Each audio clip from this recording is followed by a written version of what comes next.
Балжан, коньки тебе аласың ба? Жалпы бұл спорт түріне көзқарасың қандай? Нұржан, көзқарасым өте жақсы, тіпті сүйсініп тұрып сырғанаймын.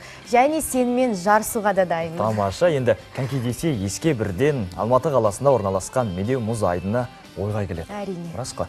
Медеу мұз айдыны қысқы спорт түрлері үшін әлемдегі кешендердің ең биікте орналасқаны болып қала береді. Алматылық айдың ұзақ уақыт бойы рекордтар фабрикасы статусына ие болды. Нұржан, бүгінде өзің айтқан статусқа Астанадағы Алау мұз айдыны да үміткер.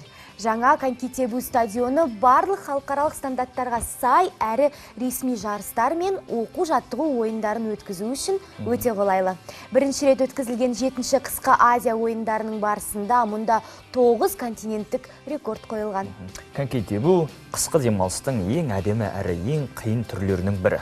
Сондай-ақ пайдалы. Қыс кезінде коньки тебу арқылы адамдар денсаулығын жақсартып қана қоймай, көтеріңкі көңіл күйде жүреді. Дәл қазір коньки туралы ақпаратымызды әріптесіміз Маржан Нүсіпбек толықтыра түссін.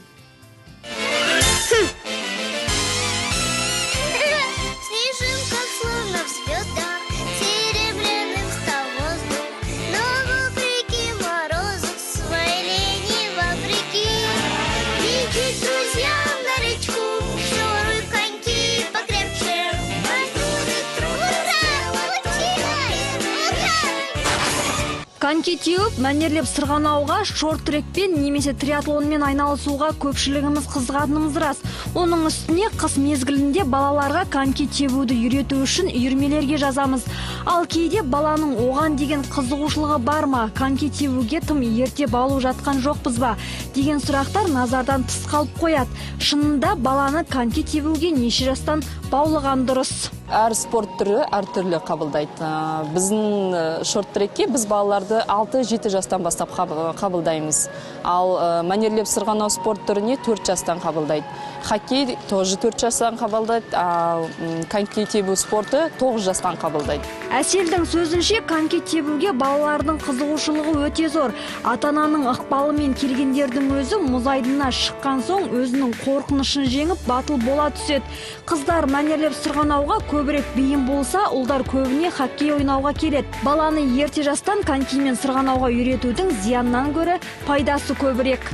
4 жастан келіп коньки теуіп үйренуден ол ешқандай зияны жоқ, керісінше пайдасы бар. Ол дене бітіміне қарай әсер етеді. Кейбір әртүрлі бала сүйектері дұрыс дамымаған балалар болады. Сондай балаларға әсер етеді. Өйткені коньки ол деген тіке тұрады. Ол тізеге, аяқ барлық дене мүшесіне және бұлшық еттеріне жақсы әсер етеді, көмектеседі соның дамуына. Коньки тебуді балалар тез меңгергенмен үлкендердің үйренуі сәл қиындық туғызатыны өтірік емес. Өйткені көбі тепе-теңдікті сақтай алмай конькимен жүруден жүрексінеді. Сондықтан олар мұз айдынына шықпас бұрын қауіпсіздік ережелерін ескеріп, жаттықтырушының кеңесіне құлақ түргені жөн.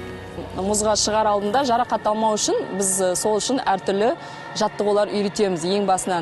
Ең басынан конькиді дұрыс кию, бауын дұрыстап байлау, және сол мұзда құлағанда дұрыс құлау, қалай құлау керек, қай жермен құлау керек, қолын қалай ұстау керек, басын қалай ұстау керек, біз бүкіл денесін дайындап, бүкіл әдістерін үйретіп, содан кейін тек мұзға шығарып, оларды үйретеміз. Коньки тебуді қызығушылықпен үйреніп жүргендер үшін спорт құралын дұрыс таңдау да маңызды. Оның табаны, жүзі, өлшемі бәрі аяққа ыңғайлы болғаны дұрыс. Ұлдарға хоккейный түрін көрсетеді сауда орындарына барған кезінде мысалы. Ал әйел кісілерге мәнерлеп сырғанауға арналған хоккейді ұсынады. Бірақ олай дұрыс емес. Өйткені хоккейный конькиде ұшы несіз болады, тіреуішсіз болады. Және ол жеңіл келеді, және сырғанауда кішкене қиынырақ болады. Әрине, кәсіби спортшылар конькиді қалай таңдау керек екенін жақсы білет. Олардың бағасы да қарапайым конькиден қымбат екені сөзсіз. Бірақ конькимен сырғанауды хоббиге айналдырғандар немесе балаларға коньки таңдаушылар міндетті түрде мамандар мен жаттықтырушылар ұсынған кеңестерге мән бергені жөн. Маржан Нүсіпбек, Дастан Әлішев, арнайы Қайырлы таң үшін.